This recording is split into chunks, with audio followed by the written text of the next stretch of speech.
please to call the meeting of the Midtown High School's Go Team to order at 4:06 p.m. Our first order of business is to call roll. The secretary, Ms. Boyd, will now take roll. All right. I've already taken it.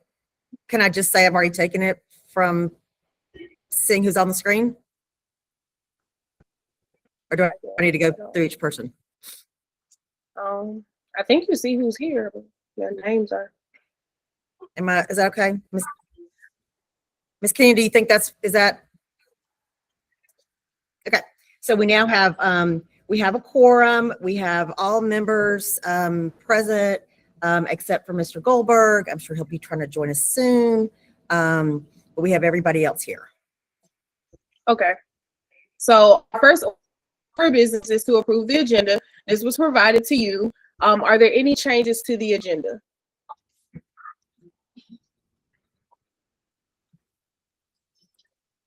May I have a motion to approve the agenda? I motion. A second? A second. All in favor, please say aye. Aye. Aye. Aye. Aye. So the secretary can record your vote. All opposed, please say nay. Any abstentions? Please say abstain. Okay.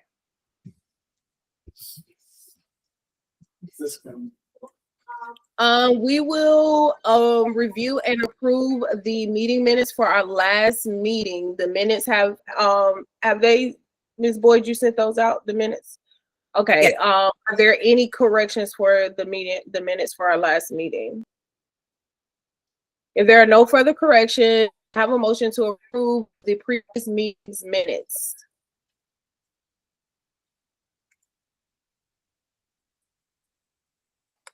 So moved. Second. Thank you. Thank you. All in favor, please say aye. Aye. Aye. Aye. All opposed, please say nay. Any abstentions? Okay. So our next action is to fill the open community seat. If you have not received, Dr. Bachman did just send us an email not too long ago about the community member that she had. So now it is up. If anybody has any ideas or any suggestions for a community member, probably no teacher nor parent, somebody who has business in the community would be wonderful. Just inform them and let us know or just upcoming, you can email me or Dr. Bachman. Question though, Dr. Bachman, how long is the community member seat for? Do you know? It's a 2-year term. 2 years, okay. So if anybody has anything, feel free to email Dr. Bachman and let her know so we can reach out and see. And our next meeting is January. Is it January? I think that's 26. Yes. So our next meeting is January 26th. Can the community member have a student in APS, just not at Midtown, correct? Or they need to not have a student at APS? What do you, Dr. Bachman? Say that question again. We said that the community member should not be a parent. Is that not a parent of a current Midtown student, or that's not a parent of an APS student? A parent at Midtown. Thank you. Okay, so those are all of our actions we have. Oops. We have something else? No? No, it's okay. Any public comments? Our first set. Is anybody on the YouTube, Ms. Capelli? No, no one's on right now. Okay. So now we will move to our discussion item. Our first discussion items is the 2025 through 2030 strategic plan development. So this is the overview slide. If everyone could see, it's at the top. So the purpose of the alignment is to make an alignment between the district plan and the school CIP or continuous improvement plan. We have a timeline to get this approved by January of 26, and our focus is of the connection for the fiscal year of 2027 budget and the CIP. Next slide. So revisiting the APS 25-2030 strategic plan, getting back to the basics. So the district's focus includes those those 6 pillars that you see: strengthening instructional core, caring for every child, sparking student curiosity, strength of team, shared responsibility, and effective systems. So those are the 6 focus areas that we're going to be focusing on, especially for today's meeting when we're looking at our objectives.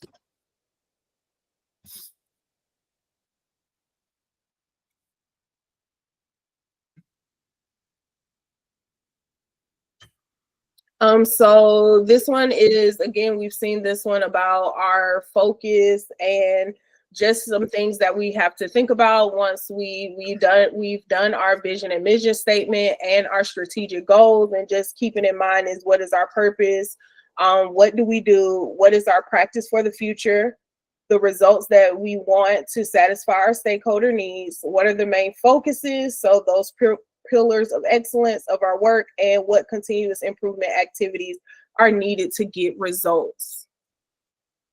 So are all things we think about. This is our planning process. We've looked over this. We are currently on step 4 today for identifying our strategic objectives, and we're going to reflect on our 2025, the past 5-year strategic plan. And then we're going to review and discuss additional objectives going forward. And as you can see on the right-hand side, we're in business meeting 3.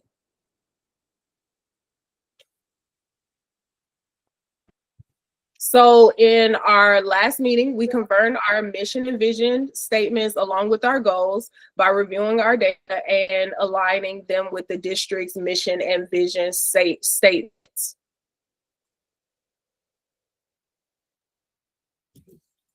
So these are the vision and mission statements that we came up with. Our mission statement is cultivate lifelong learners ready for college, career, and community life who are confident, capable, and connected through rigorous academics, strong relationships, and responsive student support systems. And our vision was to be a dynamic learning community where inclusivity, high expectations, and family collaboration create a student-centered environment that fosters well-being and student voice. And these were the goals that we came up with, that by 2030, the percentage of students graduating 4 years will maintain a 94% or higher. Again, 2030, Midtown will increase our CCRPI score for students scoring proficient and above in algebra, concepts and connections, U.S. history, and in biology.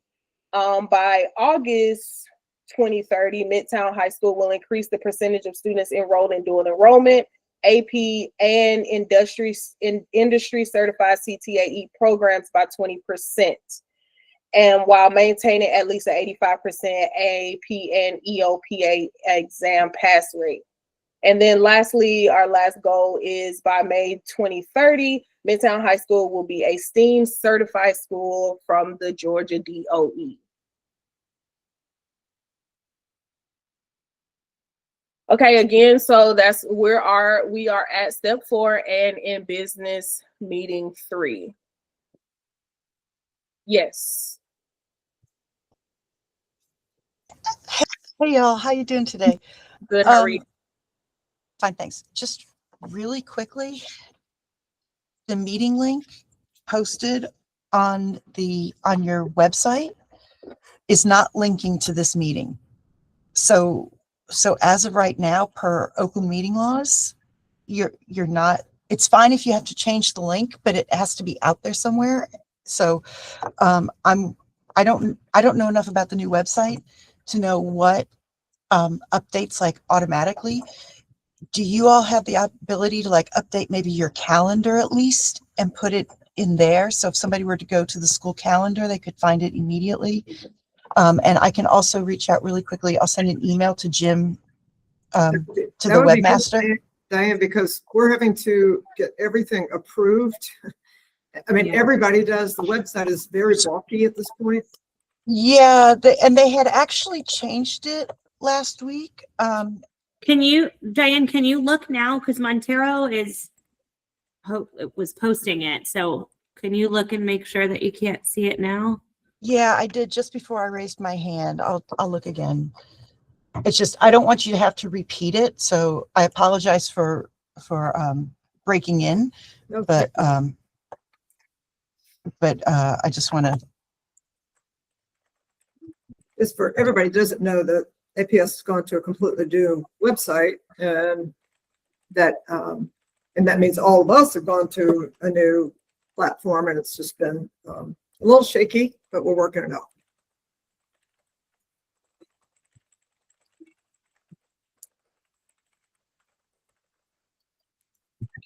I hope everybody had a good Thanksgiving. Let me call Mr. Montero, because we've been emailing back and forth. So just one second. I hope you did as well.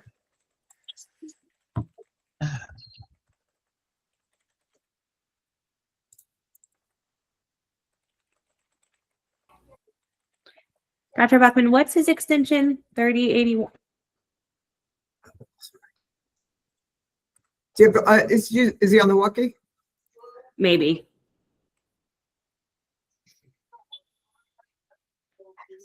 And just so that you know, Dr. Bachman, our office has requested the ability to be able to assist with this. But as you said, it's a new website, so we're in. That would be great, because it's been very difficult. Yeah, I know. I'm sorry.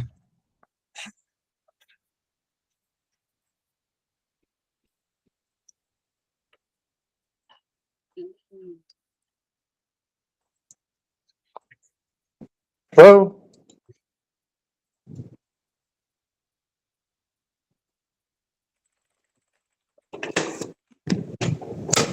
Ms. Hey, Mr. Capelli, can you hear me? Yeah, we can hear you. We're just trying to get the website updated right now. Yeah. No, I think Ms. Capelli forgot to include me about the change to line. I came all the way to the school. Oh, You guys didn't notify me. it was in the oh wait, hold on. Oh.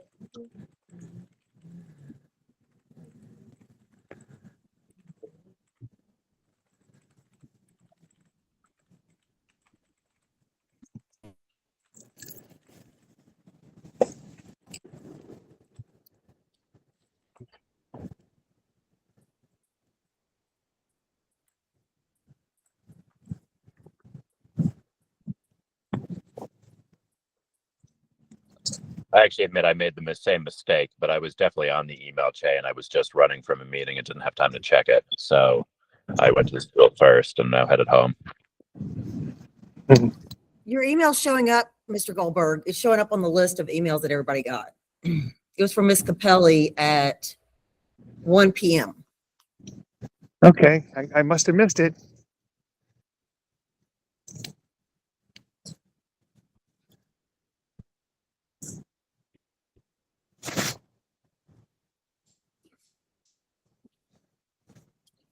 I've got a couple emails out. Let me see if I can get a hold of somebody on the phone. Excuse me for a moment.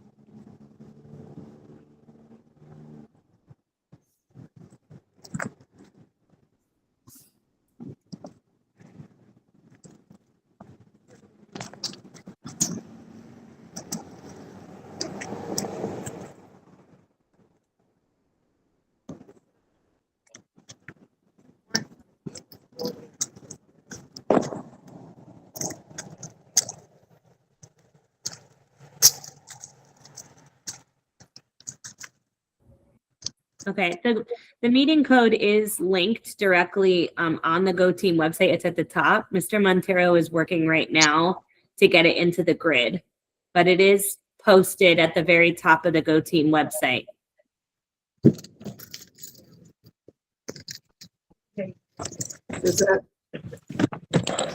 Does that suffice?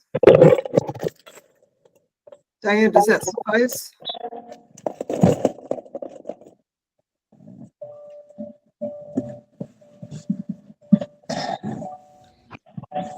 Diane, did you hear me?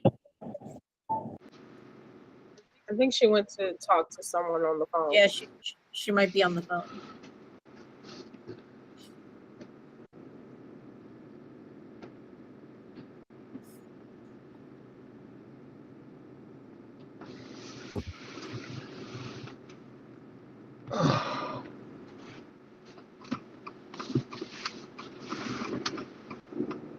All right, it's now posted in the grid and at the top of the website. So it's pretty easily accessible at this point to be able to join.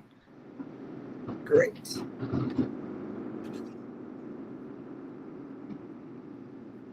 Ms. Uzoka, if you want to continue, we'll fill in Diane when she gets back on. Okay, that's fine. Okay, so yes, so we are on step 4 of the process, reflecting on our previous strategic plan and reviewing, and we're going to review and discuss our additional objectives going forward. And then this is business meeting.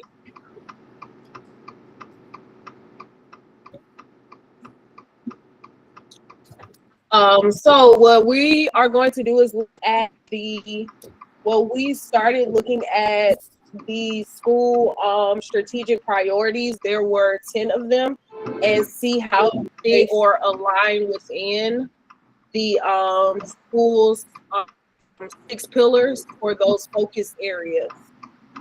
Diane raised her hand again. Yeah, just so Yes. I'm sorry, I was on the phone and trying to get this. It's the site has been updated, so y'all are good. So y'all are good to go. But if you could do me just one really quick favor, if somebody could just kind of review what you did at the top of the meeting, you know, that you established quorum, you approved the agenda, you approved the minutes, and if there were any other action items you did before you got into this, just so that we know that it's been done when the public could access it, please. Okay. Thank you all so much. So- Also, we also opened up for public comment because there was nobody on for public comment before, right? Well, you know, we have the second. So we called to order our meeting today on December 15th at 4:06. Ms. Boyd took roll, and we did establish a quorum. Our first action was to approve the agenda minutes. There was an approval and a second. We did approve the minutes for our previous meeting. There were no corrections or anything that needed to be changed, and so we motioned those. And then we discussed we need to fill a position for our community member, but now we had someone, but now we have to for someone else. So without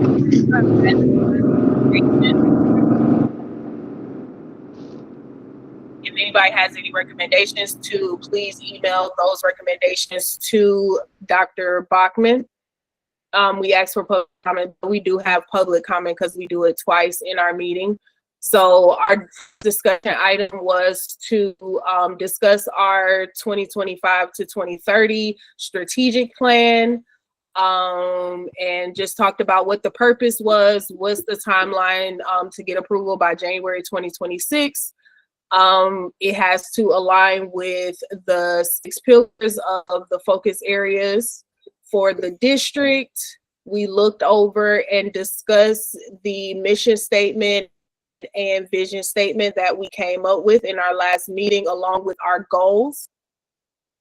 And now we are on step 4 of the business meeting to identify our objectives. So currently Ms. Capelli is showing the step 4 of looking at those school strategic priorities. There are 10 of those, and we are going to look at how they can align with those 6 pillars that we talked about for the focus area of the district.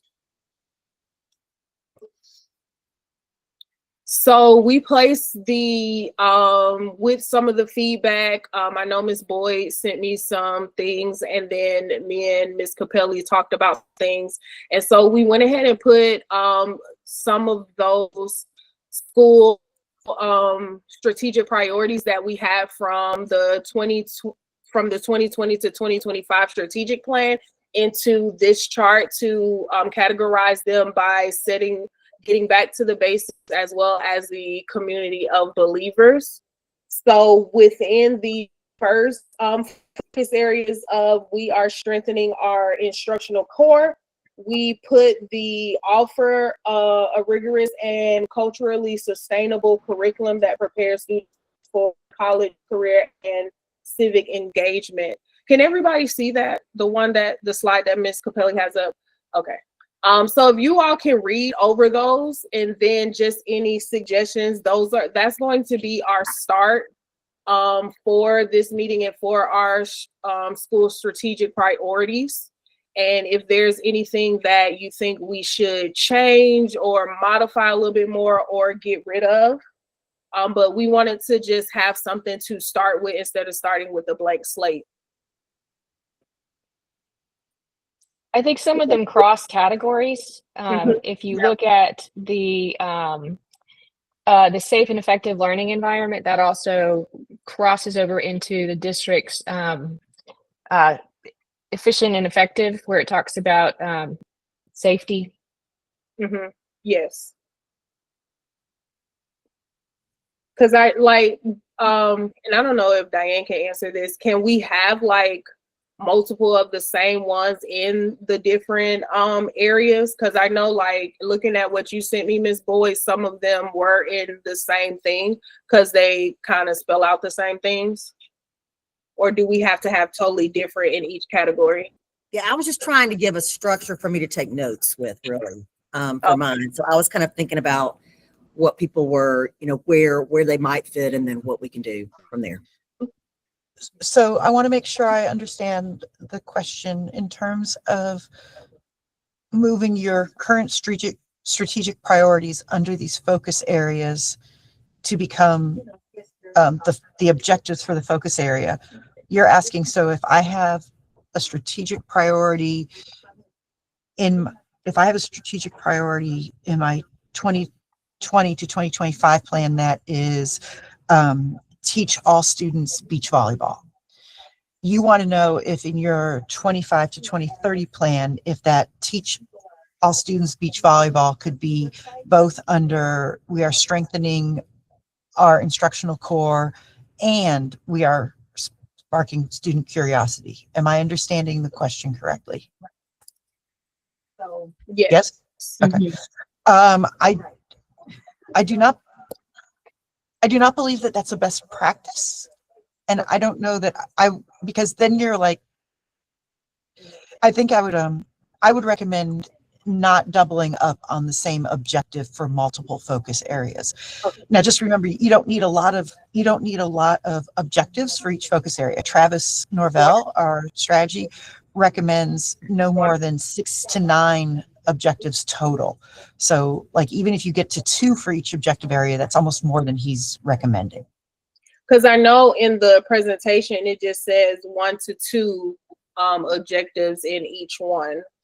Right. And the training that Travis and the guidance that Travis has been giving is 6 to 9. So, okay. So Is that? I would recommend moving the ensure a safe and effective learning environment that encourages student engagement and quality work to efficient and effective. Okay. Because I think the point of that is that we have a safe and effective learning environment. The rest of it is just what we hope to accomplish from it. Mm-hmm. Anybody else? Any objections to Ms. Jones? No? Okay.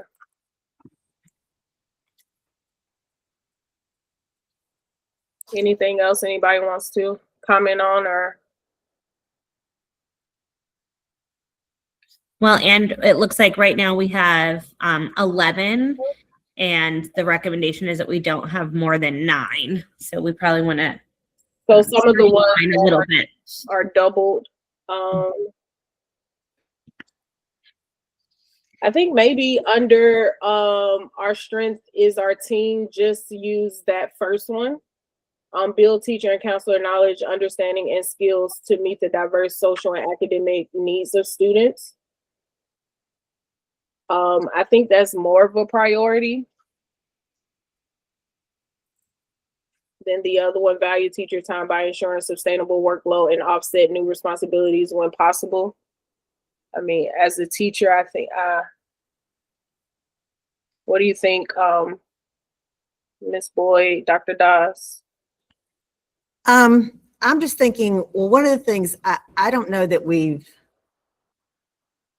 the second one about, soliciting and acting on teachers' input regarding things, I don't know that we've done that, like in terms of course selection, professional development, instructional resources.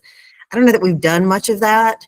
I don't know if that is a priority, we're really going to have to, because I don't think we've done much to make that happen. And I'm not sure that teacher leadership is where we want to go.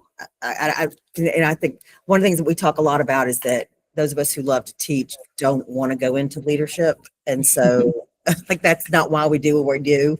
We do it for kids, not for leadership. So, so I think maybe we could maybe have some different goals that would help us, or different priorities that would help us to meet our goals.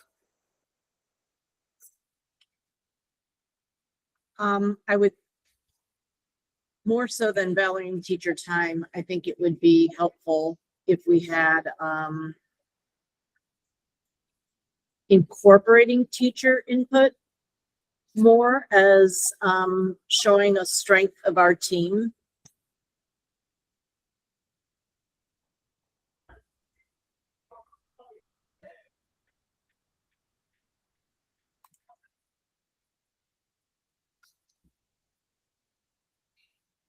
So is there a way to combine what everyone has talked about into one kind of focused priority? I would even include students as well. Especially since one of the things I was thinking about, especially since we've changed our vision and missions, and one of the things we're talking about is student voice. I really think that's something that we need to have something in our goals about student voice. Okay. Yes. And teacher voice. I think that's important too. Right. Well, and as we're moving forward to doing those individual learning plans or whatever they're calling them, that's going to incorporate both the student and the teacher, in terms of doing that. So I think calling it out explicitly with, teachers and students is important, because we did spend a lot of time on that.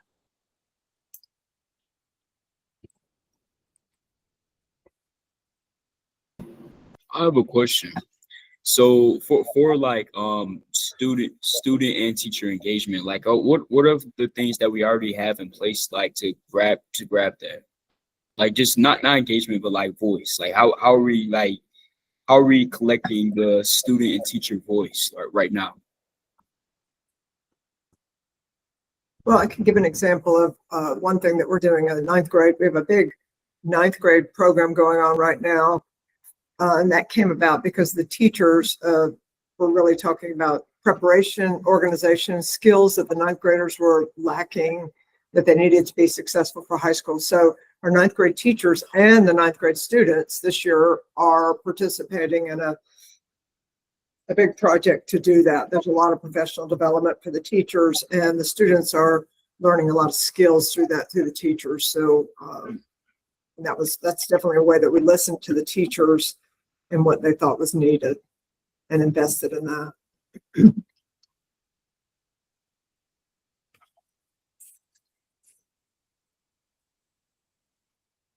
One thing I think we're we're a little skimpy on is the sparking student curiosity. I do agree that providing the necessary resources, salient resources, that's all good.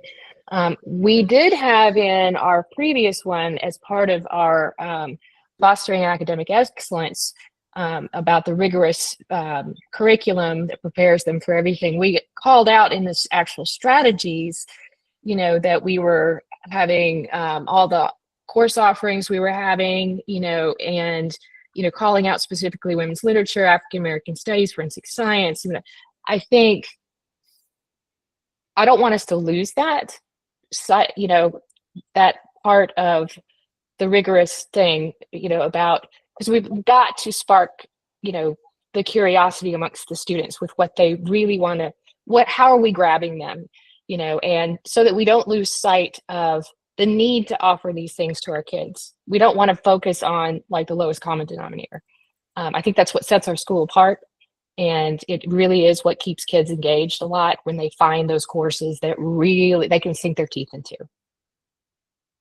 I just also want to say that when we're talking about courses that are offered to students, not a lot of people know all the options, because you have to go through the website, and it's not like all the various different classes you can take are easily accessible or promoted. Like, I know I've been talking to people because selecting classes is coming up 2nd January. Not a lot of people fully know, like, people don't know about music theory or even some new classes are going to be implemented. So I also think it's important to talk about with sparking curiosity, try and promote courses more and actually list out or explain all the various parts that you can do. Yeah, I would really like, one of the things I think that would be also be good for part of teacher voice, and I think it will support a lot of what we're trying, our goals. And I've seen this firsthand at the, you know, previous schools I've worked at, having teachers, and I think it was also deal with some of our issues we've discussed in terms of kids kind of overloading themselves with AP classes because there's such a competitive kind of sort of drive there.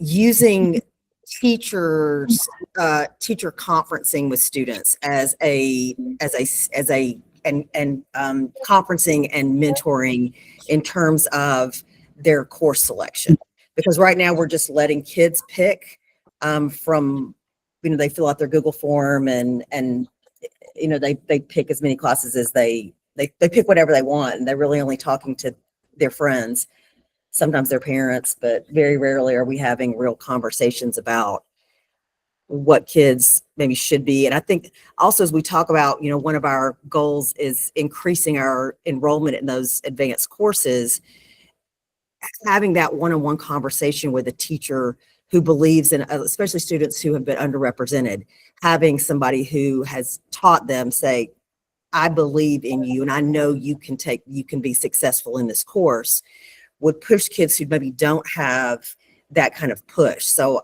I would really love us to have something where we are bringing in the teacher role as, because the counselors they have so many kids to deal with, and they just don't see them on a daily basis to know them as well as we do in terms of scheduling. So in terms of having and there's some really easy things on Infant Campus that allow teachers to go in and do a recommendation. And that doesn't mean that is set in stone, but it's a guideline. It's a good start. And when we're talking, especially since that goal is focused on partly on getting more kids in AP classes, that's one of the strategies that College Board actually recommends for scheduling, is for there to be teacher input and teacher conversations with students about AP coursework. So I think that would be a great goal for us to have, that would tackle a lot of different things.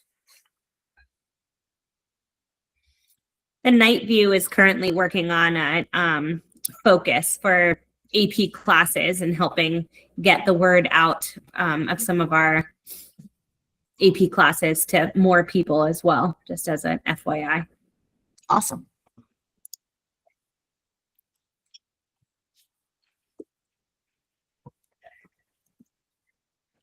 Could I make 2 suggestions about these?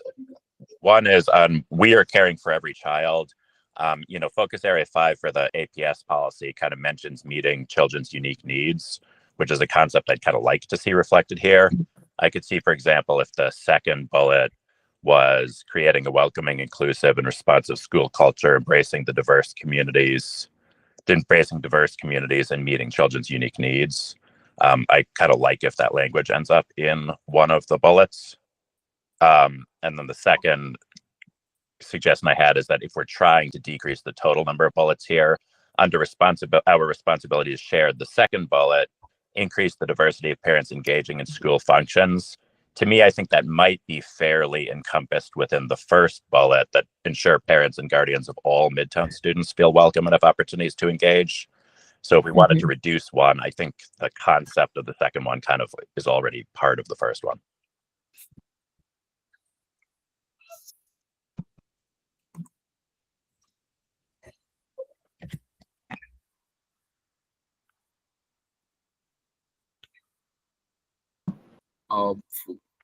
I would like to say a rebuttal for that.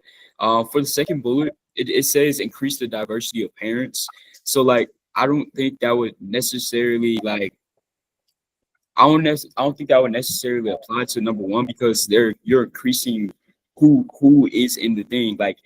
You can ensure you can ensure parents are welcomed and have opportunities to engage, but you're not ensured that everybody is going to be doing these. You know what I'm saying? You can provide the resources, but if you don't increase it or have a bar for participation, I don't think that we will be increasing our parents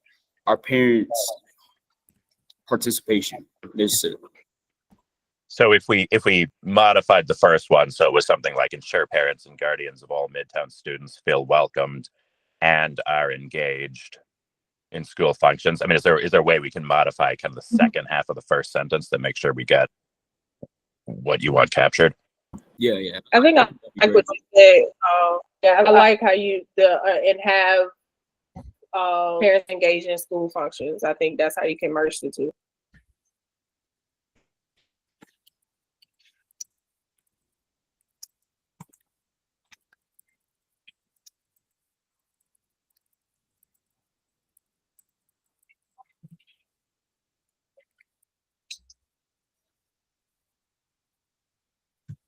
Is this something we have to complete today? I think so. Tamara, what do you think about for the curiosity part, expanding equitable access to enrichment and opportunities to spark curiosity and support students' academic and career exploration, something like that? I'm trying to think about the curiosity that you mentioned, and then try together to put all of the offerings that we have.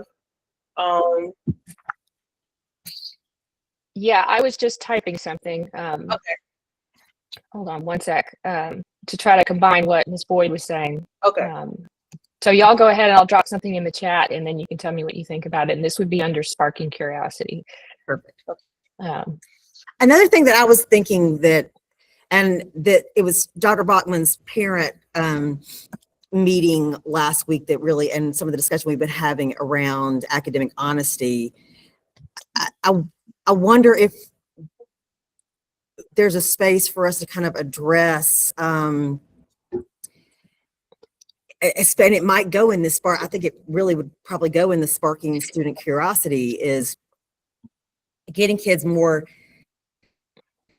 actively engaged in learning rather than completing assignments. I feel like we're at a really pivot point right here where kids are so busy turning in work for a grade. It's become so transactional, and it doesn't really feel like we're focused on learning as much as we're focusing on grades. And I think those two things they're so different. And I feel like it's a time we've got to shift our kids to learning and and knowing and engaging with ideas rather than just getting, this obsession with getting 110 on every assignment kind of thing, or 100 on every assignment. Agreed. That's a good point, Lisa. I agree. Yeah, I And agree with that. learning with integrity. Right, learning and integrity, not just grades. And we certainly want to put that in a positive spin. Nora and Christian, what are you thinking about something like that? Yeah. I think that's like absolutely right. Like a lot of people like just they go for the grade, so they'll get the grade and then they'll forget it like probably 3 days later, and they have to relearn everything. Like I see that often with my friends. We just say, oh, hey, what did we learn last week? It's like we're going through the class, but we're not actually learning, but we're really just doing the work for the grade. So I think that's absolutely right. It feels like the culture of Midtown is very grade focused. Like half of our conversations about what we got on a test or what we got on that essay, and everything feels more like, oh, did you turn in that assignment? How many of the assignments do you have?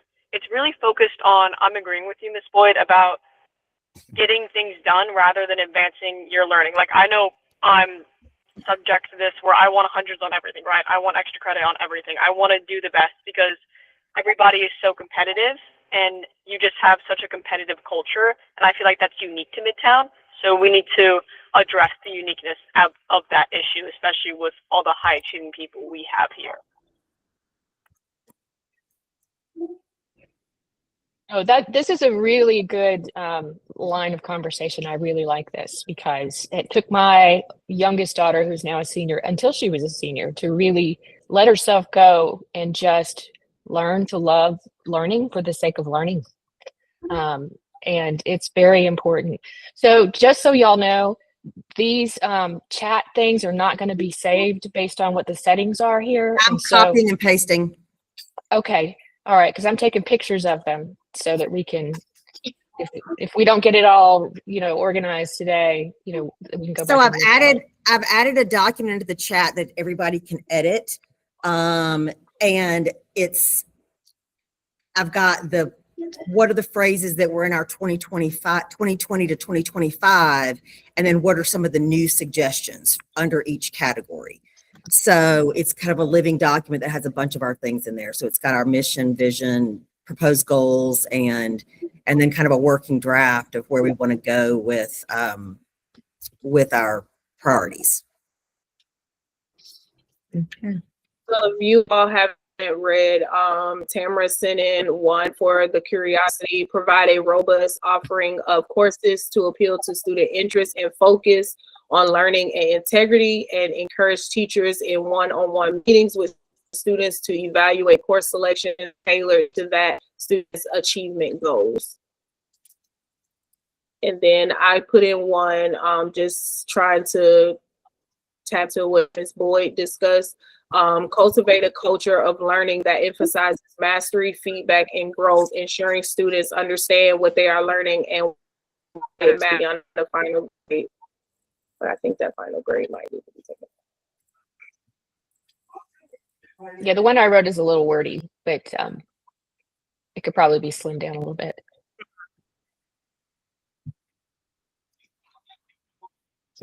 Because I do like what you said, Tamara, because it's also something that we're also currently doing and will continue doing.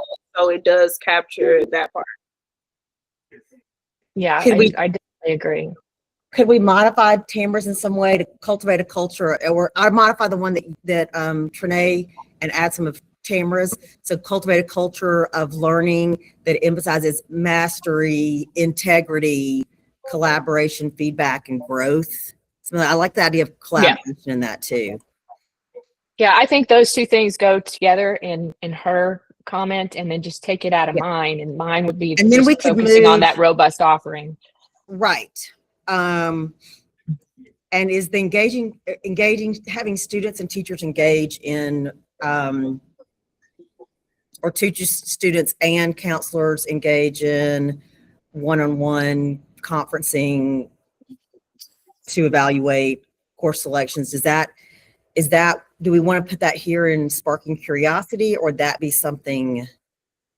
in caring for every child, or would that be in our strength as our team?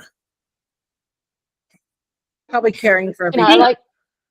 yeah, I think caring for every child, because that's the focus that Kurt was talking about on individual student needs. And I Okay. think that that belongs in the caring for every child. And that's very important that we not lose sight of that. But only we could thing even I would call it like say- a learning roadmap as opposed to like course selection. Course selection, Right. like I think it's begs bigger than, yeah, we could Yeah. have something, we could put course selection like in parentheses or something, but yeah, I like that.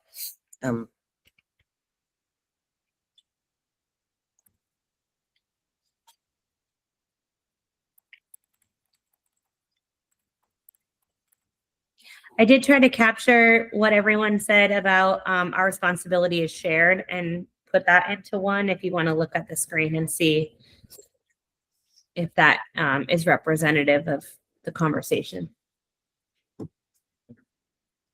I think that incorporates Christian's concern. Can you pop that in the chat so I can copy it into the chart too? Yeah. And it's already in our presentation too. Oh, okay.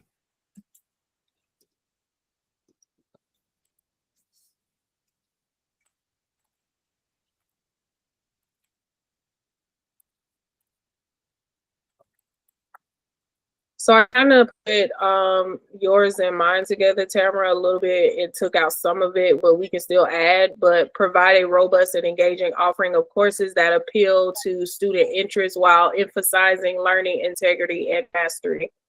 I like that a lot. Ms. Capelli, I like what you wrote as well, Thank you.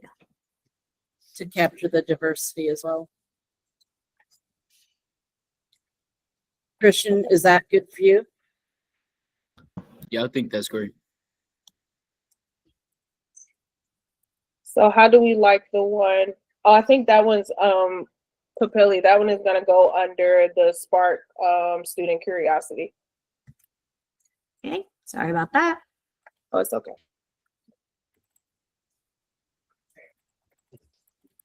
So which one is going under caring for every child?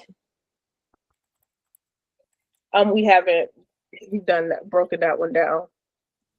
Oh, okay. Well, we had just been talking about something and I said, it sounds like the Mhm. caring for every child. I was talking about the working between the teachers and the child to come up with that roadmap, you know, that kind of thing. Okay. And then the one thing I would move over into our school is efficient and effective is the ensure a safe and effective learning environment goes over there.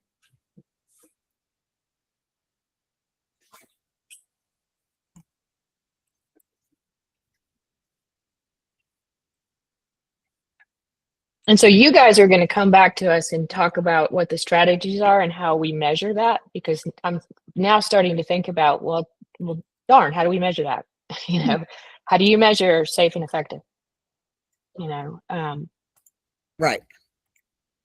I think it would also connect with the surveys that the students take at the end of the year and teachers take, and that would kind of connect as well. That would be a part of the measurement, because I think it was still some of those questions that we were looking at from the what is it, the KIPs or the KPI? KPI, yeah. You know, and that's one of the reasons why I brought that up, was because that feeling of perceptions of safety was an issue with the students. And I think the question was broad. Yeah, it was very broad. Yeah. It was very broad. But you know, there are also some parts about that safe and effective piece that a lot of that is in our control as the school administration and the teachers and the parents and students, but some of it's not, right? Because I was looking at, you know, as part of the task force, the facilities task force, there's the educational suitability assessment that they do along with the facilities condition score. And that has to do with just the facility that we have and how that contributes to, you know, the effective learning environments. And so, I don't know, we'll get to this, I guess, when we talk about the facility stuff, but our educational suitability assessment at Midtown High School is 75%, which is the lowest of any high school in the district. It's just a function of stuff that we can't control, like, our exterior conditions, our parking, our, some of the stuff that we have going on, the fact that we don't have fields, trying to get the full report on how they got to 75, which really surprised me. But, there's some things in that we can control and some things that we can't.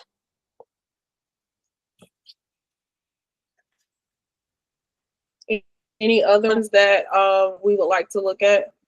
Because how many we have? 1, 2, 3, 4, 5, 6, 7, 8, 9. So we have 9 right now. Where are we seeing our full, is that what we have up right now? Or is that? Yeah, I've been trying to just edit as you are talking. Okay. So this is where I've heard so far, but I do know it sounds like there's changes that need to be made to the caring for every child, but I don't know that we've come to a resolution on what that looks like. And then the strength is our team needs to be combined into one. Well, Pramil had a suggestion for our strength is our team to ensure teacher and student voices are incorporated in decision making. Mm-hmm.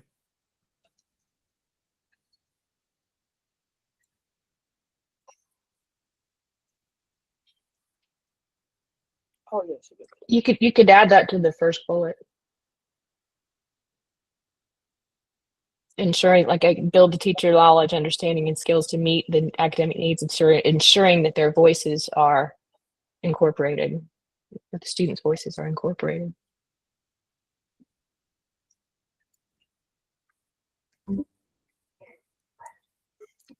To grab my charger, I'll be right back. And then one thing I would add to the caring for every child, when it says create a welcoming, inclusive, and responsive school culture, embracing the diverse communities that comprise the Midtown family. We had something in our other one that talked about strengthening the family's ability to support their students. And I think that is a key thing too. We want to make sure that our, families and caregivers have the information they need and the ability to support their student. Okay, so it was ensure parents and guardians of all Midtown students feel welcome and have the opportunity to engage with the school and strengthen their ability to support their students. Yeah, so if you look under we are caring for every child, that second bullet of create a welcoming, yes. Like down at the end of Midtown family, you could say comma, and strengthen their ability to support their students. I feel like a lot of that statement is already in our responsibility is shared. Yeah, that's almost exactly what we already have in shared. Yeah, it is that one, yeah. I feel like we need to take that second one out and beef up one. Yeah. Okay. So if you go back on the responsibility is shared, as long as we say something specifically about, equipping the parents and caregivers to be able to support their students, I think that is going to be a really important thing going forward.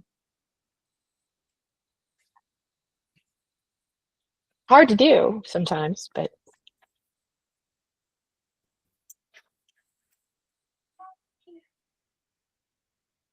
I mean, that could take, many iterations, like, Dr. Bachman's principal coffee about, academic integrity. I mean, that's one great thing, and, we could do other things, telling parents what to do with their MAP scores, how you can read a MAP score, how you can request that detailed MAP report, how you can use that detailed MAP report to, find supplemental, resources for your student, all that kind of stuff.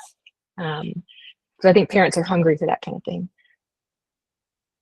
And we just actually did a presentation with SINs on that information. So you did. Hoping to get that information out to more families, I think would be really helpful. Absolutely. And that recording is available. No, and thank you so much for that. I knew that you did that and it was really good. Thank you.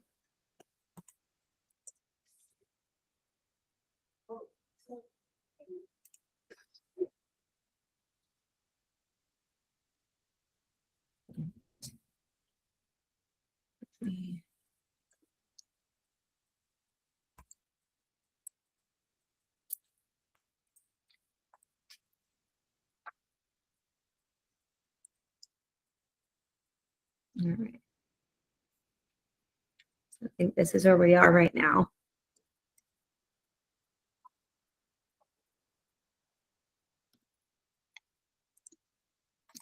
Do we have a link to the slides it's not a PDF? I can't find the working document.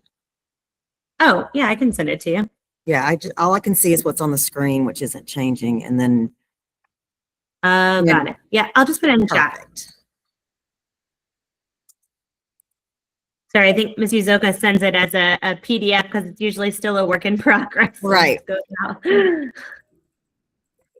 Tamara, in the chat. what do you think about what I put in the chat? Ensure parents and guardians of all students feel welcome and represented at school functions while fostering meaningful engagement that strengthens families' ability to support their students' learning and success.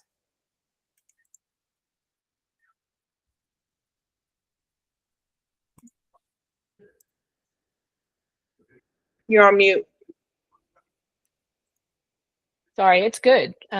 And I don't have a big thought about where it should go, but someone else said they thought it should go over in our strength is our team. But what you just wrote would be, what I suggested, which is over here with caring for every child. But I mean, I don't know what everybody else feels. I think it could go in either place. What do You captured it very well. I mean, I think it doesn't it sort of replace the current responsibility is shared bullet, or am I missing? Yeah, I agree with that. Yeah, I think you're right. So replace all.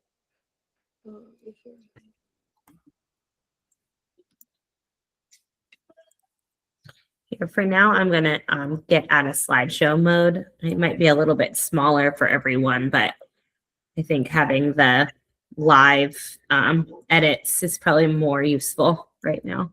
Yes. Let me see if I can make my screen as large as possible.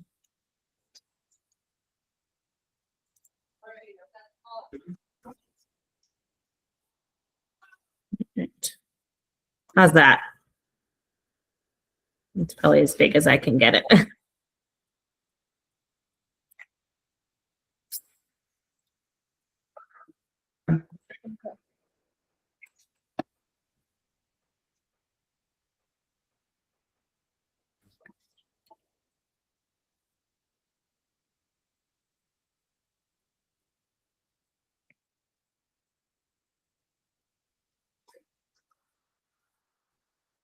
So are we okay with it? Did we want to try to expand on the "we are caring for every child" statement? I would still like to get the concept of meeting child's unique needs in there. That's part of kind of the main sentence for focus area number 5, which is what this is based on from the APS policy. And to me, it's significant.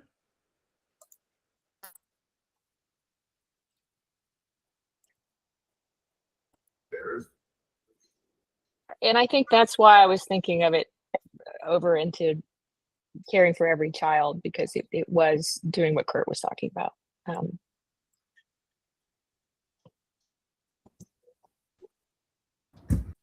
Again, it doesn't matter. I think part of what gets confusing is these are all mapped onto how APS articulated their needs. And so, for example, I wouldn't have characterized the ensure a safe, effective learning environment under that one, but that's explicitly where it is under the APS policy. Well, no, safe and effective learning environment, it is over on schools are efficient and effective. And that's where I thought that should have gone. And then I'm also not seeing all of this being updated. You can't see on the screen? Like the one that you just said, like Ms. Uzoka had this one that, you know, whatever's in the chat, and I've got a screen within a screen and it's getting confusing. Yeah, that, you know, ensure parents and guardians of all students feel welcomed and represented at school functions while fostering meaningful engagement that strengthens families' ability to support their students' learning and success was part of the Our Strength is Our Team, right? And then the piece about the robust. I thought that one was our responsibility is shared. Yeah, although I Oh, thought that okay, was maybe I replace just. the current bullet, and I'm not sure it does on my screen either. Yeah, I can't So I see think I it, thought that it's there. And then the piece about safe and effective is in efficient and effective. And then caring for every child, I don't know. He's right, though. I mean, we need to address that sort of individual learning piece of it. Do we have a piece about student and teacher voice under Our Strength is Our Team?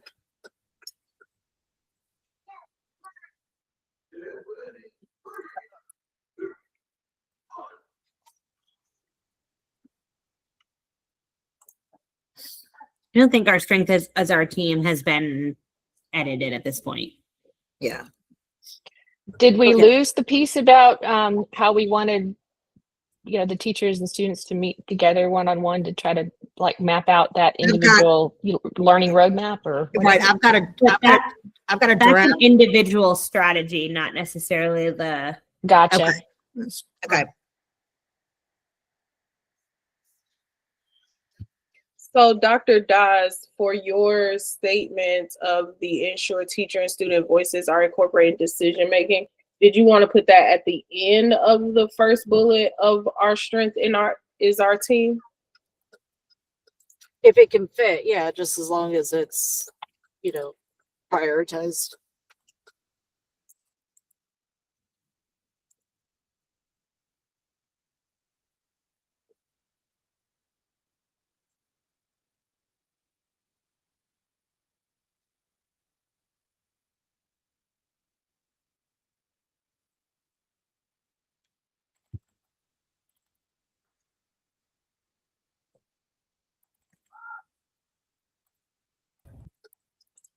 The second bullet point, I don't know, does it, even as a teacher, does it resonate with me? It seems more powerful to be having the teacher and student voice component than that other one. Seems a little bit more specific. Which one are we talking about? The valuing teacher time seems a little bit off, a little bit too specific. I'd rather it change into something more meaningful for students and teacher voices.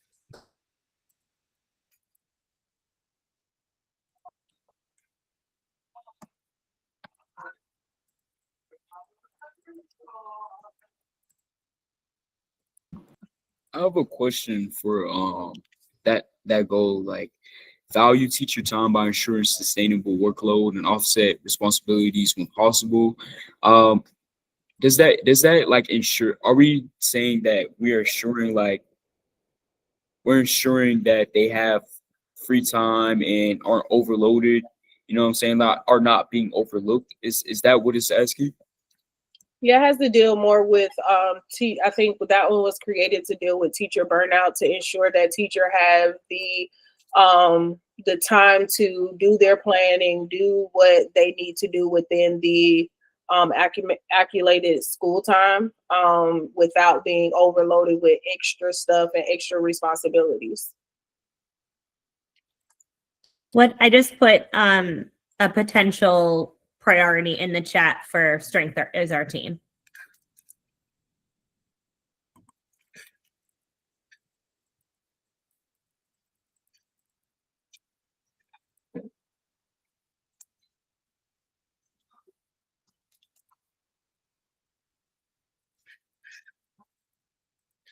I like it. Yeah. Does that capture the conversation? Mm-hmm. Yeah. Okay.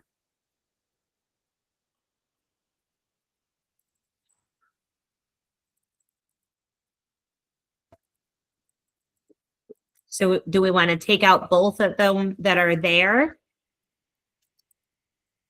Yeah, I think you can replace what you have with the first bullet. Yeah, I took out the other one, I think. Okay.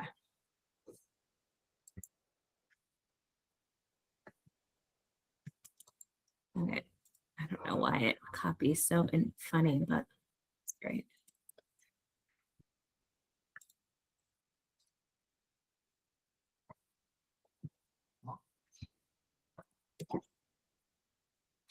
Do we need to say student well-being?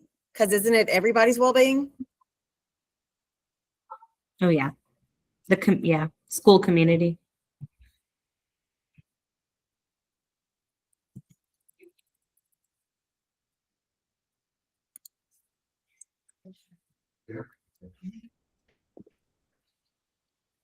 Okay.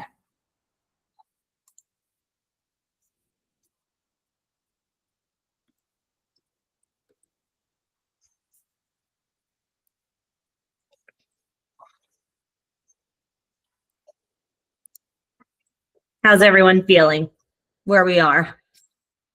I think that's some good work. Good work.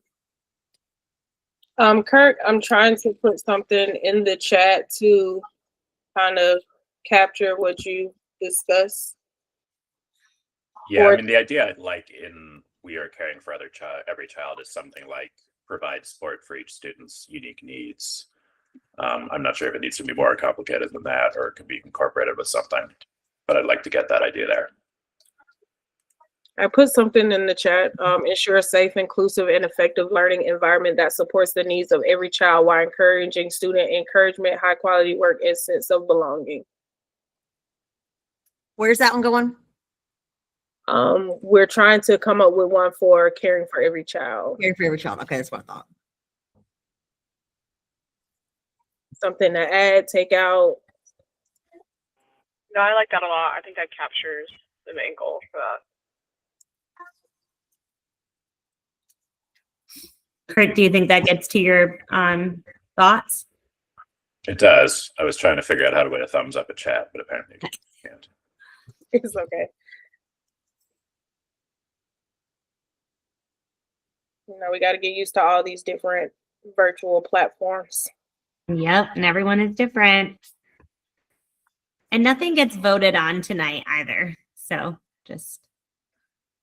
And I just want to like double tap again on what Kurt was saying, because we focus, necessarily on, our subgroups, but within those subgroups, there are lots of individuals, right? And, you can't categorize an entire subgroup. They're all individual children.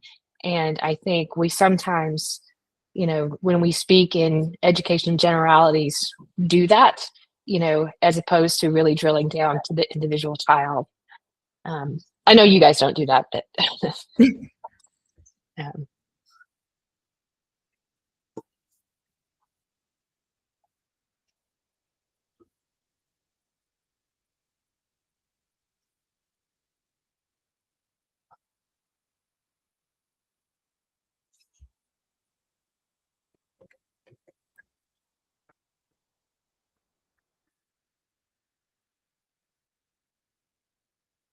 Missy Zucker, you're on mute. Sorry, I was coughing. I didn't want to be loud. So we currently have 7. So we kind of everything except for the strengthening our instructional core. So are we good on that part?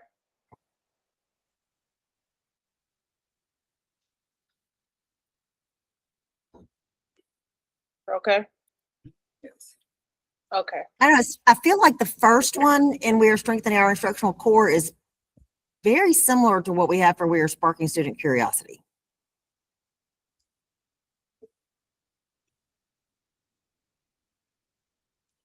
Yeah.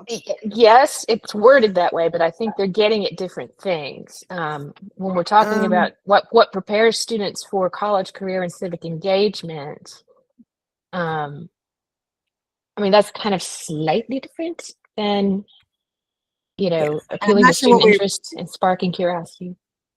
Right.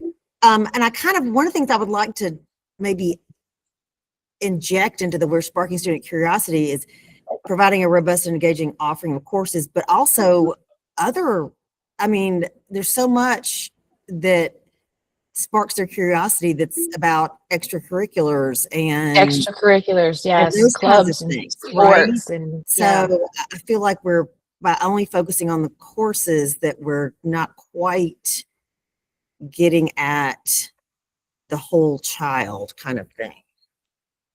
yeah.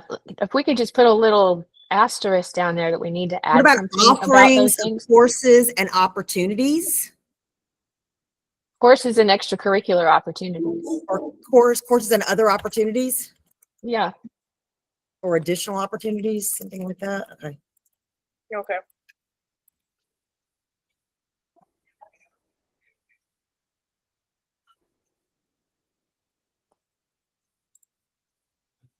I do feel like the first bullet for strengthening our instructional core, could we not combine that for we are sparking student curiosity by adding college readiness or to prepare for future civic engagements? Because that's the goal of emphasizing learning integrity and mastery, to prepare students for future endeavors.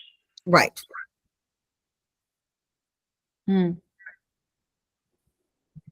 Well, yeah. And so I don't know how we reword the instructional core. I mean, maybe that really is getting back to core things like, making sure, not only is our graduation rate, part of our measure, but, things like what's in our CCRPI, with our kids reading on level, the kids not needing remediation when they go to the university system of Georgia or the technical college system. All of those pieces, just to make sure they get a really solid understanding of what they're going to need to function, post-secondary. That's not worded correctly, but that's what, I think, making sure that we graduate kids who have all that.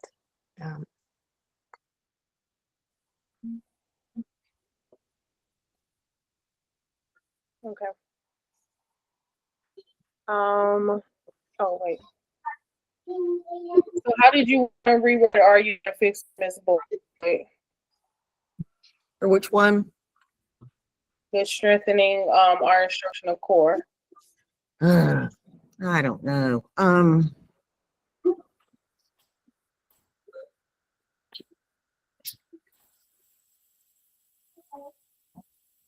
Well, we can also come back to it and just tweak it, and because we're going to make the final vote at our next meeting. So because I think we got like the bulk of the work done, it's just really that's the only focus area that we did not attack, but everything else I think we kind of got them down, so we're good on those. So is it okay if we table just that one and come back and talk about it at our next meeting? Yeah, if just Ms. Boyd could just make a note of that in the notes, Yep, the I meeting will. minutes, so that we make sure that we know that we have to come and clarify that and what the issues were. Yep. Okay. Yes. I have a question. So does it need to be changed? Because I remember hearing that like we needed six bulletin boards. Like do we need to get rid of that one, like shorten it? Not necessarily. We just want to make sure we're all on one accord because we do have 7, so we're within the range of 6 to 9. Okay. But I just want to make sure that we just have a concise agreement on those. Because what's going to happen is next meeting, we're actually going to vote on them. And so to kind of stop and not make it a big, to have to go back and adjust things. And then at least when we go to vote, we just have that one to look over and fix versus all 6 of them or 3 or 4. Okay, so we're going back to fix those. So at our next meeting, we'll go through those. It was just basically, we just went towards the meat basically in this meeting to just go and look at those plans instead of just looking at everything individually and going step by step. So at our next meeting, we will vote on our strategic plan and rank the 25, 20, 30 objectives. So the ones that we came up with, so we're able to just fix those two, that one, and then have our ranking and vote, and then we'll begin the discussion of our school year of 26-27 budget. So let me know if you have, while you're thinking about this, especially over break or anything, you are able to email myself, Dr. Bachman, any additional information that we might need to discuss pertaining to those items and those objectives.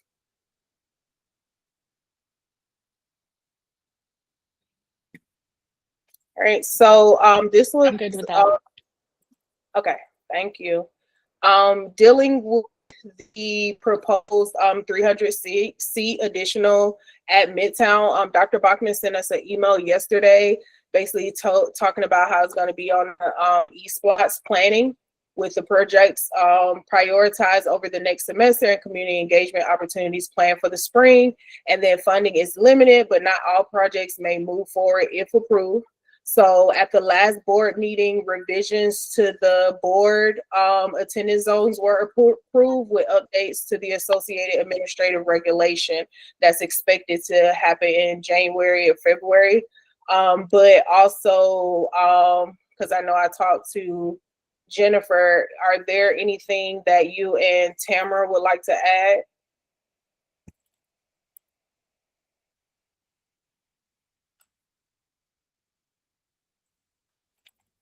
Jennifer, do you want to go? Sorry. Yeah, I had sent an excerpt of one of the multiple documents that have gone through the facilities planning process, just to have more details about what was contemplated with the 300 seat addition. And I thought one of the things that we needed to discuss is whether there are concerns among the teachers and administrators about adding 300 additional seats to Midtown, and then the disruption, or if there would be or what the thoughts are on potential disruption of construction to add 300 seats. I feel like APS has said we'll work out the details later, and just plopped in this proposal to add 300 seats without getting feedback from the people on the ground on how it's going to impact them. So those were some of the issues that I wanted to discuss and get teacher and administrator feedback and perspective on. I have some others, but I don't want to hear I want to hear the answers to your questions first.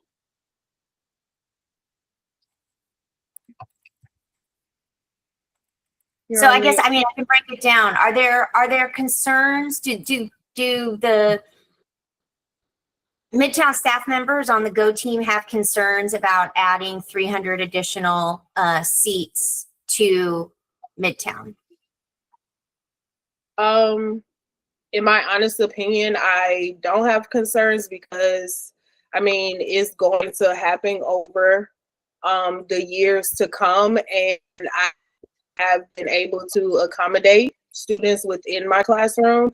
And I feel like if the necessary additions will happen as we continue, but I do also feel that a lot of schools deal with this because, and especially in the Midtown cluster, because it's such a prominent cluster and a lot of people look at the schools and look at and want to be a part of it. But I think for the past 3 years that I've been here, we have been able to accommodate our students and able to have them fit and not be an issue. I've had high numbers of low numbers of students and still been able to, accommodate each and every one of my students. So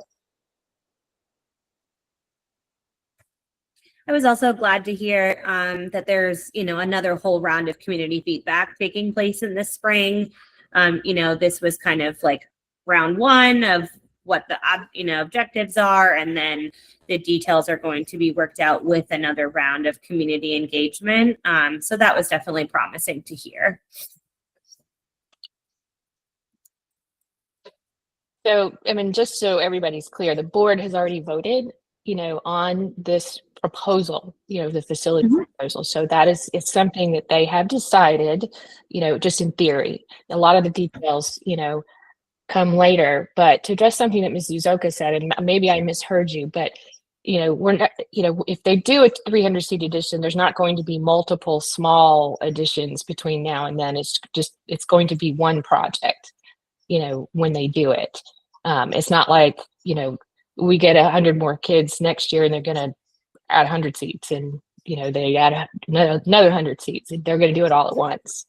And my understanding is from listening to all of that is they're going to wait to see how many kids pull out to go to things like the art school and the medical, thing over at Washington, which means that it's not going they're going to wait to see if that has any effect, on our enrollment, and before they pull the plug and go ahead and do, the addition. My biggest concern is that we are adding about 50 kids a year. I mean, it's been consistent, and I don't know how, y'all have wrung every bit of usable space out of this building. Congratulations for being so, creative. But, I don't know how you get from here to there. I mean, because one of the reasons we have a facilities educational suitability score of 75 is we don't have things like instructional resource rooms. If you look at the facility report, we turned a lot of our support spaces into classrooms. And it's just something that we're going to have to think about and, make sure that the administration is, aware of these things. And Jennifer and I are gone, right? Our kids are graduating. We are and we aren't, because we care about the health of, the school and the teachers and the students moving forward. I just feel like, we need to have our eyes open as we go through this process. One of the other things I worry about, when they're trying to pull people out, to go to some of these other things, and we're trying to accommodate 50 more kids a year is, they say they're not going to take anything away, but what happens if they start pressuring us to use an art space to be another classroom? I mean, I hope we are able to push back on that, because we were told in the facilities task force that no, they were not going to try to encourage people to go to the fine arts school by reducing offerings at other schools. But, we know people say things and then things change. So that is one thing that I really worry about, is that pressure to find even more classroom space and what it will do to some of these offerings that we just talked about. The things that spark the curiosity, the things that keep people engaged. The pressure to offer fewer APs, and things like that. I do worry about, the creep between now and them making a decision about this addition. Also things like, just meeting the individual needs of students, making sure that we have the wherewithal to meet the IEPs and the 504s and any special testing accommodations and the academic counseling, all of that kind of stuff. Those are things, real concerns that I have. And it's not a philosophical, ideological thing with me. It's just a practical thing when it comes to the school. And I know the pressure that the district can put on schools. And these are the things that I am concerned about for y'all, as I complete my last year, and just want to make sure that, Midtown continues to be, what you all have made it, and what the school has made it. Because I do see some rocky roads ahead, and I'm not quite sure how you juggle, because you're going to run out of, without putting tents on the front lawn, you're going to run out of space at some point. As a teacher, I want to make sure that we are not, we have space to work. And I know it seems like a small thing when you have to share your room during a planning period, but somehow those types of small things, or putting people on a floating schedule where they don't have one specific room, those types of things do impact instruction. And I'm speaking from a school where I was a floater my first year, and I carried or had a cart with buckets of water, so that I could do a couple labs here and there. And I wish that was a joke, but it really wasn't. So yeah, things like that concern me. And I also, in a previous school, we had a county where it was also uneven and everybody wanted to build on to the well-performing school. And so they chose a low population school and created an IB program, thinking that that was going to draw the students from other schools. That did not happen.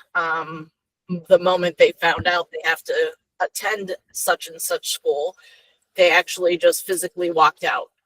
And said, yeah, if that's the school my child has to attend, even if it's an IB program, that's not happening. So I have not seen that work. It would have to really be a proven program before, that draws other people out. But I think your concerns that you shared are very, very realistic. The pressures that can be added on. Yeah, I agree with what Ms. Dawes is saying, that one of the big issues now is when we, if somebody's using your room for small group testing during your planning, or if whatever it is, if somebody's floating into your room to teach, then you've got to go try to find a space for your planning period. And of course, that's going to takes you 10 minutes to pack all your stuff up and get there. And then when you come back, you got to come back early and pack up. So like now we've eaten up 20 minutes of time trying to find a space. And then if you're at the teacher's lounge, it's great because everybody can go in there, but it's also not great because everybody talks to you when you go in there. So you can't have a quiet, focused time to actually work. So a lot of times teachers, like, planning time doesn't get to be planning time at all, because we end up not really being able to use that time effectively. And that the spacing issues certainly have an impact on that.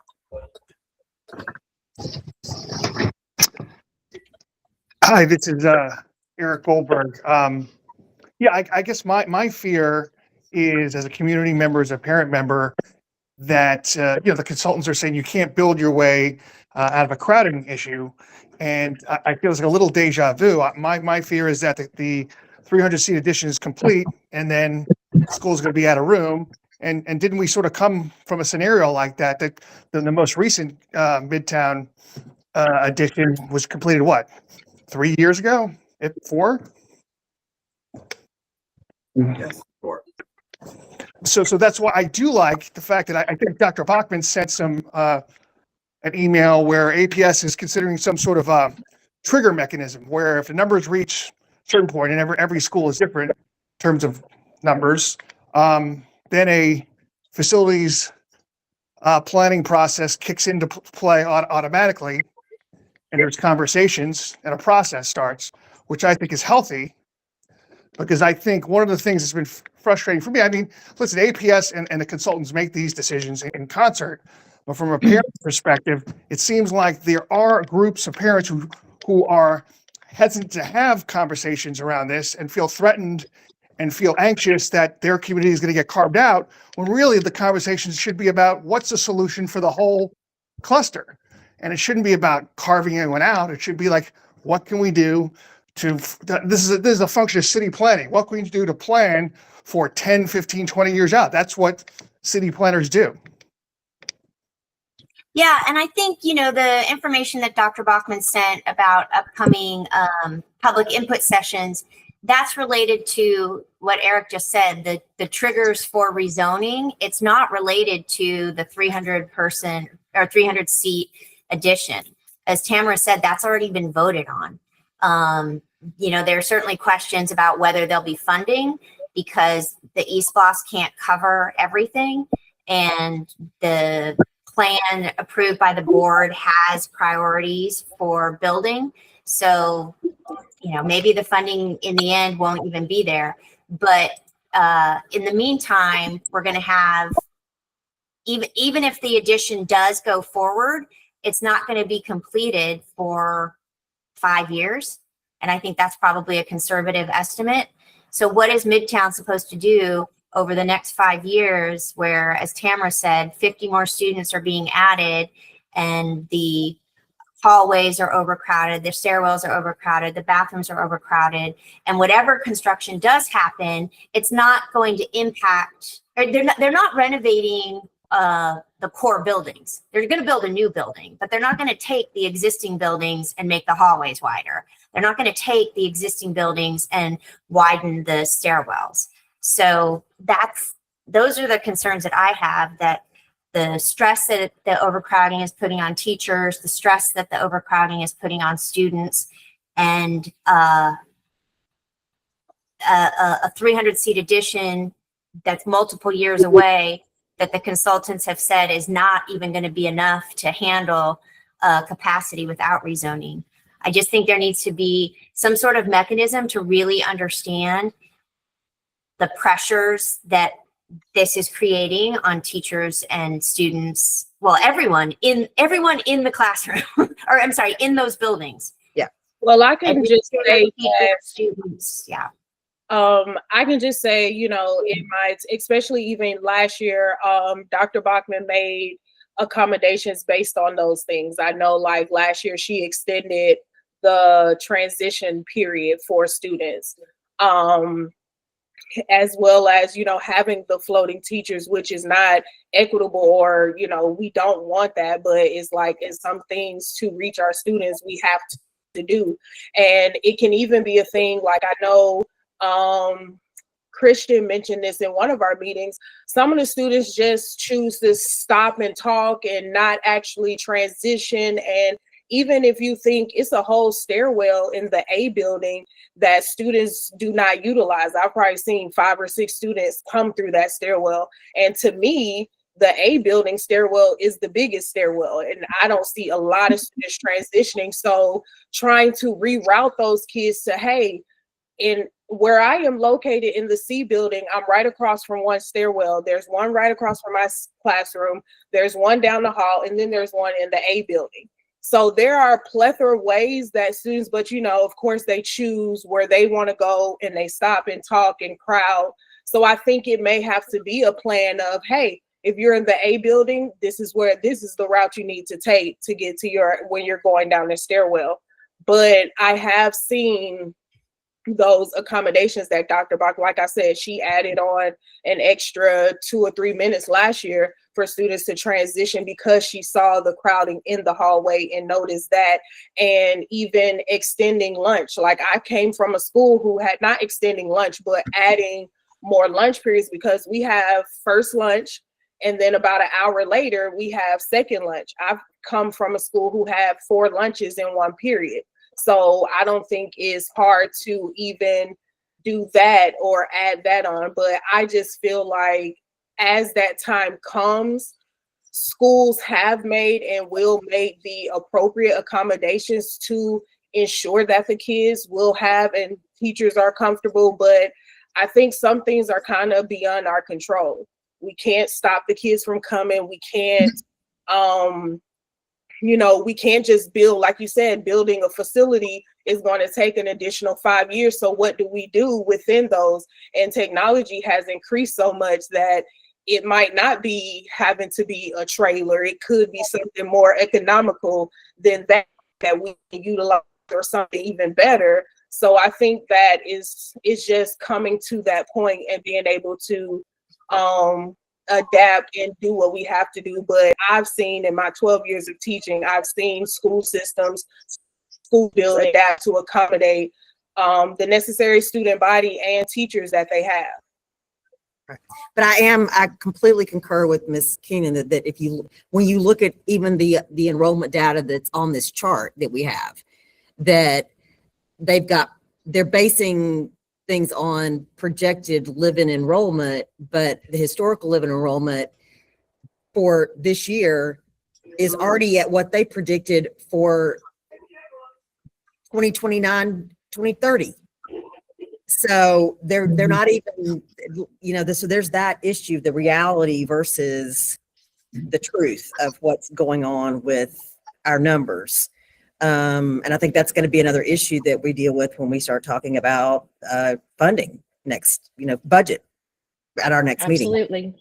Absolutely, because we have an issue where there have been years where they've hit it, in their projections, but the vast majority of time, we're off, and not only does it impact the school, but it impacts our budget, and we never make that money up, right? Because once we get kids that they didn't project, we never get the weighted funding for them ever, and so we're constantly at this budget deficit, but that's something we can talk about when we get into the budgeting piece of this.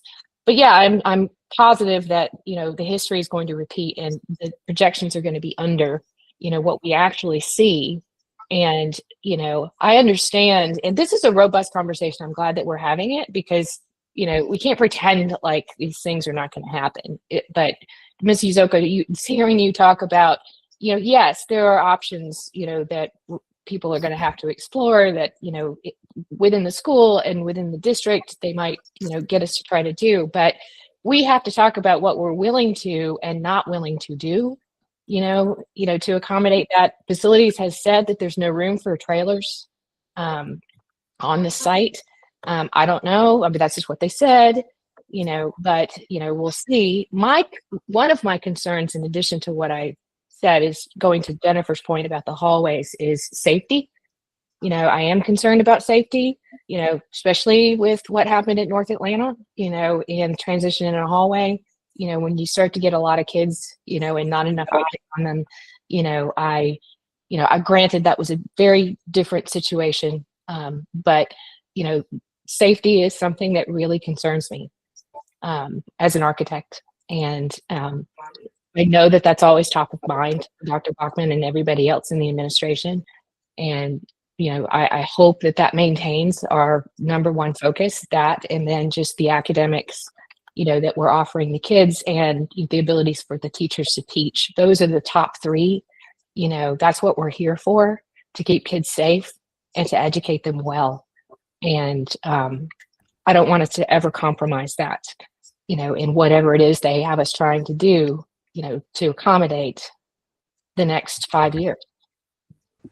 So I don't actually think overutilization is inevitable. It's correct that the consultants have been wrong about projections, but I think it's important to note they've been wrong both ways. They seriously considered entry realignment based on projections that turned out to be entirely inaccurate, and revisited that plan and didn't need to do it because they'd overprojected utilization.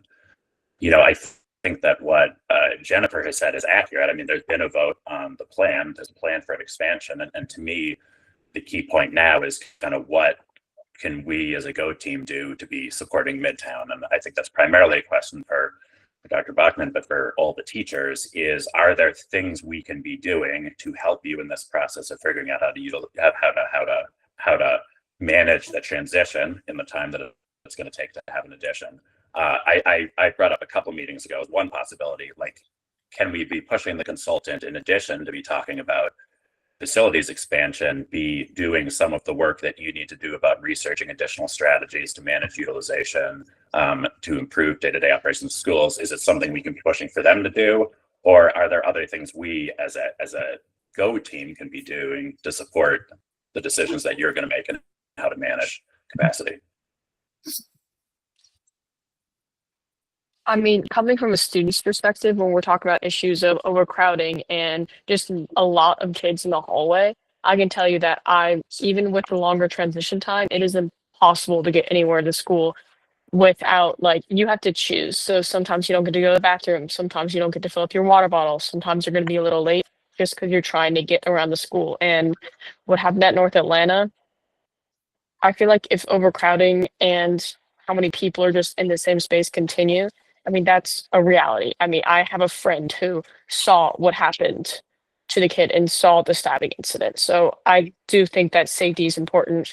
But when we're talking about adding 300 seats in a large scale construction process like that, you have to think about accessibility. Like, parking is already a nightmare and is very difficult. So how are you going to get kids to school still?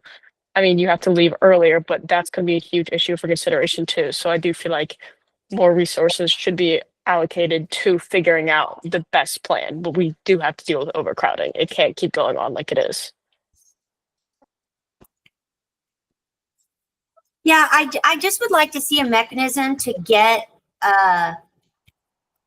input from the teachers, from the students, because it seems like the consultants are guessing how this is impacting Midtown. They're guessing, what hardships it's creating. I think they're just, honestly, in the end, they're just going to say, well, Dr. Bachman, you figure it out. You're going to have 50 more students. We're going to give you a new building in 5 years. But until then, you keep shuffling things around. It just all seems very, very amorphous without talking to the people who are in that building being impacted on a day-to-day basis. I think that's And I would maybe definitely that's something say that the team we can need more. facilitate.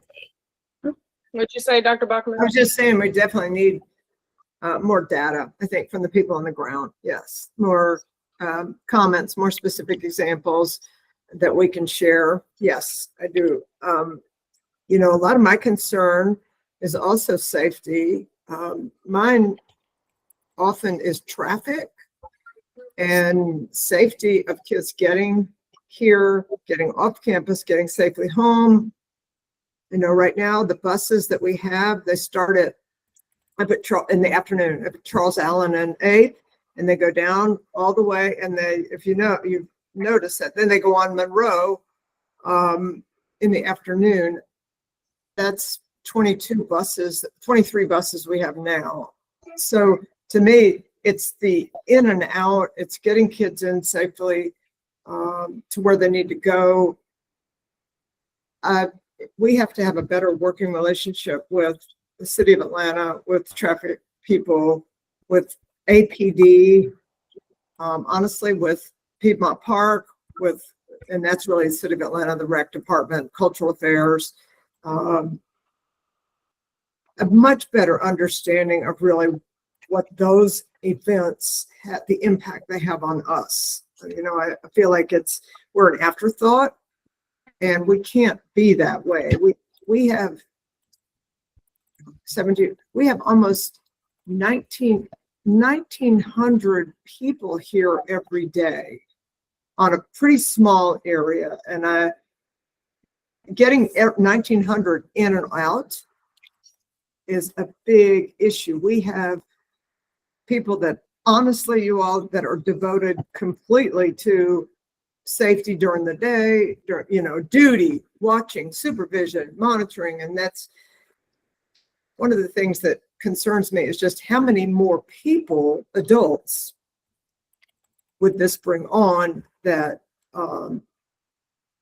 would need to be managed, supervised, monitored. And I don't mean that in a negative way, but bring an addition, or every time we have more kids, it's just more adults. Right now we have 165 adults here every day that I'll say I'm responsible for. And that's a lot in an urban school.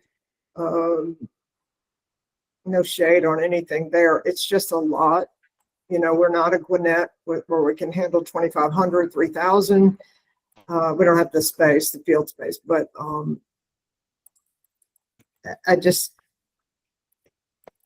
think we have to really look at the safety issues. We went down from 5 SROs to 3 this year, but yet we have more kids, more staff members, more, it just, parking is a big issue. That's a safety issue too. Kids having to park on 10th Street, not a real safe street, and then all in the neighborhoods. So yeah, there's just lots of factors. I'm glad y'all bring it. Lots of factors to consider. But I think a better working relationship with the city needs to happen. Again, not just we're looked at bringing things. I mean, often we're looked at as being obstinate or stubborn about things. But to me, it's advocating, in the fall, we have to change our whole football schedule, homecoming. We have to change everything around to accommodate 3 festivals.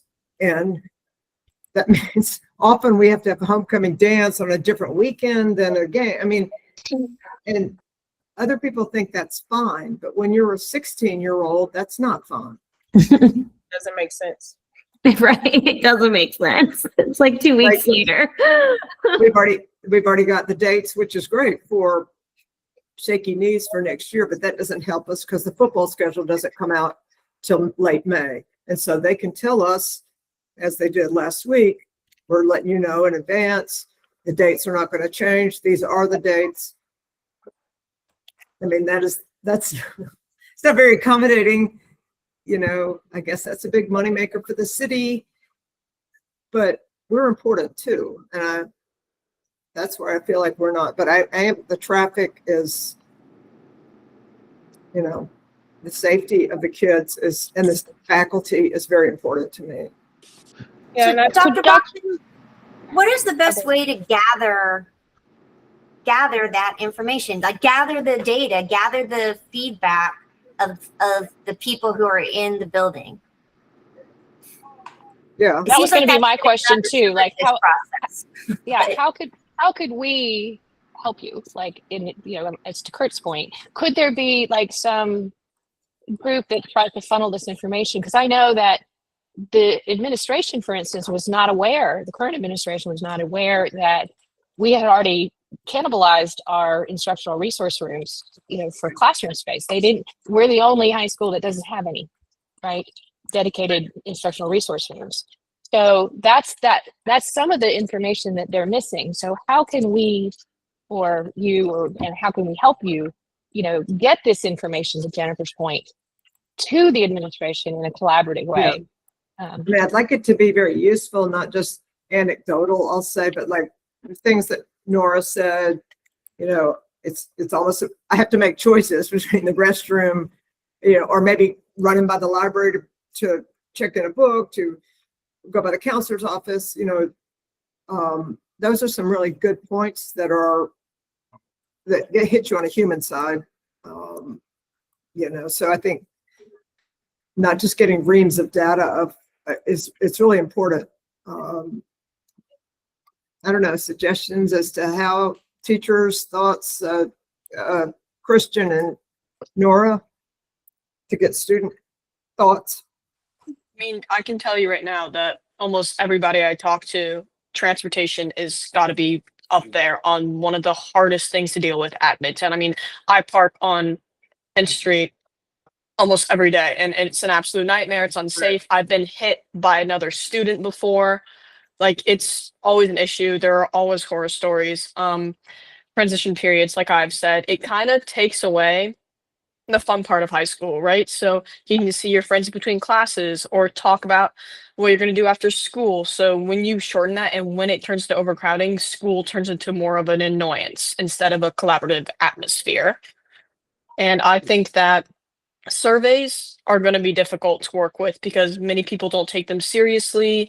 They just want to get it over with. You just click B to try to get it done. So almost maybe like a more specific or individual focus group could be a possibility, just to actually get raw data versus just clicking multiple choice answers, because there are many issues. I was going to suggest that if SGA could maybe do focus groups with teachers and with students to collect that information, that would be a very useful a way to make use of SGA. I think that's a great idea, and I will definitely bring that up in our next meeting, or have a meeting specifically to address that. And so I agree. That's the best way to get the conversation out there and get everyone talking about it and make it knowledgeable, to know, especially dealing with our freshman students and the student body that it may impact and the teachers that it may impact. But as far as for time, if we can move on to our information items, is that okay? Because I know Dr. Dawes has to do her CAT report, so I just want to make sure she has the time in the floor to get that. First, we have Dr. Bachman's principal report.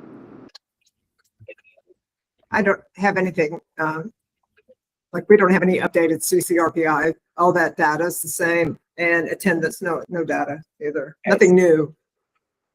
Okay, so Dr. Capelli has put up our schedule for this week. We are doing final exams. This is the last week before the semester ends. So final exams will begin tomorrow. Students will get out at 12:30. They will be served lunch before they are dismissed. Every class period, they will take 2 exams from tomorrow till Friday. Dr. Dawes, are you ready for your CAT report? Yeah. Okay. Ms. Capelli, did you get the email I sent you?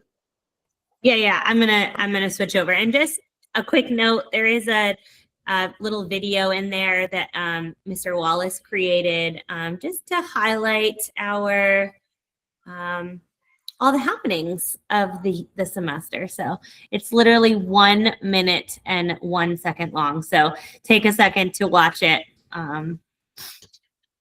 But here is the CAT report as well.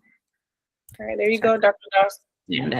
Thanks. So at the last meeting we had, there were 3 main focus areas that they talked about. They reviewed the charter system, and I took snapshots of key slides that they shared with us, reminding us that we are in a contract, an agreement with the state to have additional freedoms as long as we're showing student achievement. And the next slide is the charter system roadmap. And I did put a link into the chat so everyone can follow along or just look on the screen.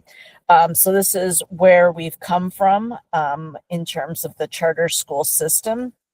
And then they talked about the level of governance that the charter school has allowed us, and the 5 domains. And we took a brief poll, and the results are at the bottom about which domain did we feel was the most helpful at our school in terms of giving us the types of freedoms that we have. And overwhelmingly, it was the finance and the school improvement. So that was what came out of that. And then on the next page, they highlighted in the red all the different types of things that we have done with our freedom to do different things.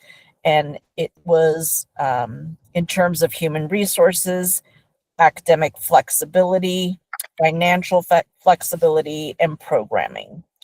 And they had a Google form for people to jot down their thoughts on improvements to what we could be doing with the charter system.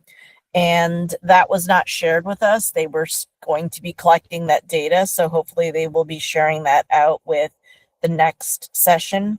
But people had some opportunities to give input on different ways we can further increase our advantage using the charter system. And then the next topic, we had a lecture about the budget, and it comes down to basic math. Mrs. Zuka, you can take it from here. Just kidding. External factors plus the spending we have done, plus the revenue increases means that we have some serious considerations that we need to make. So they reviewed some of the external factors. Competition is up. Birth rates are down, enrollment is down, yet cost of living is up. So obviously you can see where that scenario is going. In terms of competition, they laid out how many different local charters and state charters and private schools and virtual schools that we are competing with in terms of enrollment. So unlike Midtown, the other schools are, or some of the other schools are under enrolled. That is definitely not one of our concerns. And then we are increasing money. And here were the major ways that we increased the money. Of course, the biggest was the teacher raise. And then we have new revenue constraints with TADS and ESSER funding, commercial values, and then I have another slide on the tax allocations that have to be either decided on whether they're going to renew them or not renew them. That will impact our budget significantly. And then here are some things that went on with Fulton commercial real estate. The real estate property is continuing to increase, but with different tax breaks that different corporations get, it may not always lead to more money. So here are some of the things that they're looking at for the futures. Of course, we just had our discussion on the facilities, school allotments, compensations, and looking at programs. The third thing we talked about was attendance. It is a state priority. It is also an APS priority. They have made our goal 71% of students will not be chronically absent. Last year it was 68.8%. And I know we talked about this before in our meetings, but the difference between truancy versus chronic absenteeism. And we have a 3-tier system here in APS. And sorry, these slides get a little bit blurry because I didn't have the original slides. But these are the 3 tiers that the school system is implementing already. We all are doing a CART system, and that gets implemented at tier 2, and then at tier 3, the social worker gets involved. And here are some of the improvement attendance that they have already started to implement and who has to implement them. And they want to focus on strategies to improve attendance by engaging and empowering parents, increasing communication to celebrate student achievements and to incentivize attendance. And of course, putting a lot more leveraging and support with the social worker. So here are some of the key takeaways using the new systems that they have in place. And I can let you read that at your leisure. Then we got an organizational update. So this is one little snapshot of the main area things have been changing and the names that are associated with these.